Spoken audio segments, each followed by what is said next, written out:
President Trump vowing to hit countries around the world with tariffs equal to what those nations charge the U.S. In a post on Truth Social this morning, he said, quote, 3 great weeks, perhaps the best ever, but today is the big one. Reciprocal tariffs make America great again, he says with exclamation points. Our next guest is a staunch critic of the president's recent tariff actions. Joining us is Senator Maria Cantwell, Democrat of Washington State. She's the ranking member of the Commerce Committee. Good morning to you. Your reaction to the idea of reciprocal tariffs, just on the face of it this morning? Well, this is the 4th week of the Trump administration, and I would have hoped that we would have been hearing about how we're lowering costs on housing, food prices, and drugs. And instead, we're now in I don't know, it almost seems like a tariff tantrum, like we're just going to tariff everything. And what I would like to see is an engagement by both Democrats and Republicans pushing back on this notion that a tariff everything strategy is the way to get out of this situation. Do you see any value in tariffs? I mean, I think that part of the conundrum right now is there probably is a reasonable conversation to have about some tariffs. I just don't know if it becomes so political that one side thinks we should tariff everything and once the other side says we should tariff nothing. Well, I saw yesterday that Mitch McConnell put out an opinion piece about how tariffs are taxes on agricultural products, manufacturing products, and I know that I've had conversations with my colleague Rand Paul, so I know there is bipartisan concern about this. What I'm trying to articulate is I think this is the wrong strategy at the wrong time. We are in a more globalized economy. We're in an innovation, information age economy, and I think alliance building gets us further in offsetting our adversaries and moving forward. I believe in a technology NATO. Let's get the democracies and the sophisticated tech nations working together on this is the rules of the roads for AI and for no government backdoors and things of that nature. And I think that would be a better strategy. So What's your reaction? I'm trying to be a. So, go ahead. I was just going to ask you what your reaction. No, I'm trying to be allowed. I apologize. Go ahead, Andrew. Sorry, Senator. I was just going to ask you what your take was on DOGE and the work that Elon Musk has been doing. Either how excited you are or how concerned you are.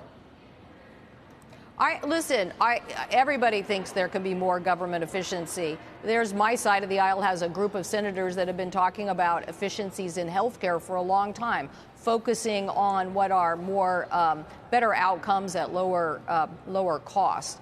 And we should pursue those. In fact, we have probably one of the lowest reimbursement rates for Medicare in the nation, and yet we deliver better outcomes.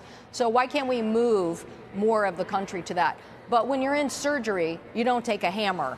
OK, and Elon Musk thinks he can take a hammer to the federal government. He's even getting rid of an idea, the Development Finance Corporation, lawyers that really were Trump's idea, Jared Kushner's idea, to go and do M&A deals with other countries on critical minerals. And he's decimating that organization. So how does that make sense? So I think if you wanted to set a goal and you wanted to set an idea, that would be a better tactic. But back to the tariffs, you have information yesterday on inflation that is starting to show concerns here. We know that tariffs are the start of a dispute. They're not the end of a dispute. And in my state, because we're a very trade-dependent state, we have seen, and I've been critical of Obama's tariffs, I've been critical of Biden's tariffs.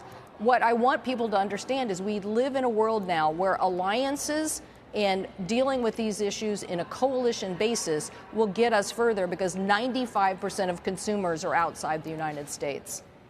So you don't believe that this is a larger negotiating tactic? Meaning, is there any argument that you could see of having value in terms of trying to reset the relationship that the U.S. has with other countries that do tariff us? On principles. When Ben Franklin went to France and said, hey, let's work together, that was based on a principle. But this administration seems to be throwing out the principles and just going with the hammer. And what I think is so important in this environment is that we set this conversation based on alliances. So in the last Trump administration, he did the same thing. This time he's going faster. And basically, cut hundreds of Apple jobs in my state that never recovered. But it decimated a $120 million market. And then basically, because of the retaliatory tariffs, we were without an Apple market to India. I worked in the Biden administration to get that restored. So what people don't understand is in this environment, you don't just lose farmland because actually Bill Gates or somebody will buy it. You're losing farmers. And right now, the world, we should be opening up markets. We should be opening up agriculture opportunities around the globe. Senator, tariffs are coming, looks like, but there aren't any new ones yet. The only ones we have now are the ones that the Biden administration left on, that the Trump administration put on. Have you been lobbying nonstop the Biden administration to get rid of those tariffs? Yes, Joe, I can send you a lot of interchange between myself and Catherine Tai on this, and definitely did not agree with their lack of opening up markets. I just voted against the USTR nominee yesterday because we have gone in the opposite direction that we need to be going.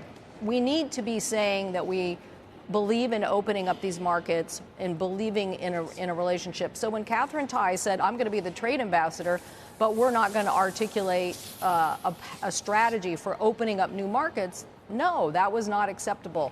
So the fact that we passed the Chips and Science Act allowed India to want to come to the table and say, okay, well, I want some of that. I want some of that chips and science. And I said to the Biden administration, no way in heck we're allowing that to happen unless you get the Apple market reopened. And thank God we did. But what people need to understand is that tariffs are just the beginning of a fight. They are not the end of the fight. And once you throw down, then it's just a cavalcade. And so the point is now, who are we hurting? Well, consumers can get hurt. Certainly farmers can get hurt. And we need a better strategy than this.